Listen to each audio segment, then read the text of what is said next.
Joining us now are attorneys Stephanie and David, and they are with Buchan Palo Cardamone. So excited to have them here. We're going to be talking about divorce. Yeah, that big D word. Welcome to the show. How are you both? Thank you. Very well. Good. What made you decide to start practicing together? Who met who first, and how did that come about? I think we met kind of at the same time. We actually we met as adversaries. Interesting. And then found we just had more and more in common. We had, friendships, lived in the same town, started having kids, and got to know each other better over time, respected each other as adversaries, and decided to form a partnership. I love that. Wow. So who had the better argument, right? And you said, what strategy did you use for that? I think that's fantastic. Mm-hmm. When people are going through a divorce, it's never quite easy, right? You think it's going to be easy. It says it takes 6 to 9 months as long as it's not contested. Okay, let's be real. It takes a longer time. Yes. Right? Okay. On average, what time frame would you feel that someone should set out for themselves?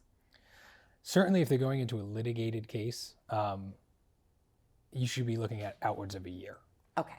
But that said, part of the strategic aspects of how to handle your case is, for instance, try to get into mediation sooner. Try to focus on solutions sooner.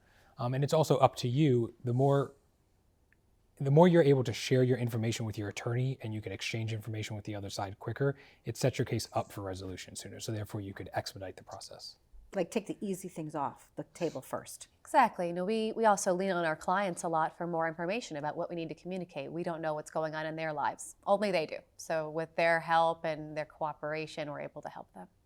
One of the strategies too, I believe, that's very important that we talked about over the phone is that when people have children or pets, how do you help them with that? Because I know that you have a lot of great things and a lot of great care that you put into those particular situations. One of the most important things to recognize is that children are adaptable, probably more adaptable than you realize. And you have to focus on the reality that, this is happening. So you are now going to be a family, but you're going to be a different family. You're going to be a family that lives in 2 households. And you need to appreciate that. And we often have clients who have a hard time with that. And that's where we use our resources, divorce coaches, therapists, and the like, sometimes for the adult, sometimes for the kids, so that they can get into that routine and understand that that's going to be their new normal. And there's nothing wrong with it. It's just their new normal. And once you can understand that and start working through that, it definitely works out a lot better. Stephanie, one of the things that you shared with me too is that you have a team of other people. Like if somebody needs a forensic accountant, if somebody you're talking about a situation where the person's like, oh no, I haven't worked since 1929, right? Yeah.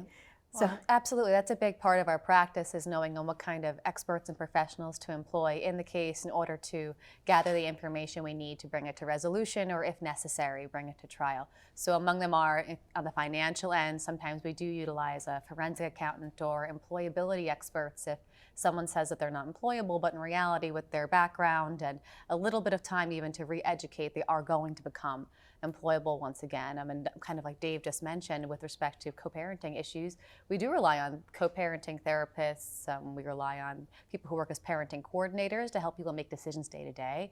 And in some cases, we do have to engage a best interests evaluator to help determine the best interests of children so that parties who maybe can't agree regarding custody and parenting time either can be brought closer to agreement or we're aiding a court in making that determination. What's one of the most creative things that you have done as a team that has helped brought forth a resolution?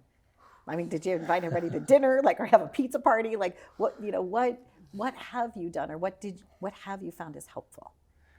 I think the biggest thing is, so many attorneys, so many people look at it as like it's an asset by asset approach. We have a house, we have to divide it. We have a retirement account, we have to divide it. And that's not how it has to be. Okay. I focus on saying to people, what are your goals? And not only what are your goals, but let's figure out what the other side's goals are. Sometimes those goals align, sometimes they're different. But if you can both figure out what each other's goals are, maybe we can meet both of them. Interesting. A lot of the time we refer to it kind of as a paradigm shift, because when parties are getting divorced, especially if they have children, they aren't really permanently separated. We're still dealing with the same resources, the same pot of money, but we're in 2 separate households and maybe there's a new spouse on the horizon, maybe there's not. So getting people to come around to that way of thinking where maybe they can understand that, well, if I actually push up the other party and make them more successful in this realm, that actually does benefit me and our kids. So a lot of that creativity is about, I think, bringing our clients and even our adversaries around to a way of thought where we can maximize the benefits for the family, even if it's now a separated family. I think that's beautiful. And probably some pre-counseling might also cause other couples not to get divorced. You know, had they Absolutely. thought about the bigger picture, or, you know, how will we, help this child go to college 17 years from now? What are the types of different divorces someone can go for? Well, I don't know if they really break down into types so Okay. much. So there's different causes of action, but in reality, most folks now will bring in irreconcilable differences cause of action, because that one doesn't really require us to prove anything. And you don't get any more or less if you bring, for instance, an adultery cause of action, or it used to be extreme cruelty was kind of the default. There's not much to gain there. I mean, in terms of types also, I suppose someone might think, oh, uncontested divorce, people know what they want to do right away, or folks are maybe on the other end of the spectrum going through a litigated divorce. But at least in New Jersey, it all kind of ends the same way. You still have to file a complaint for divorce. You'll still need to appear either on the papers or in person before a judge and get a final judgment of divorce in order for the marriage to end. So it's really the path that you take to divorce that's different. Love that. So be patient, right? So a new client should learn about being patient, that it's not an overnight. You know, you can go to the Justice of Peace and you can get married in 45 minutes, but, you know, to undo that one 45-minute situation, right? It's a little bit more cumbersome. I also think maybe prenups are helpful in some cases, right?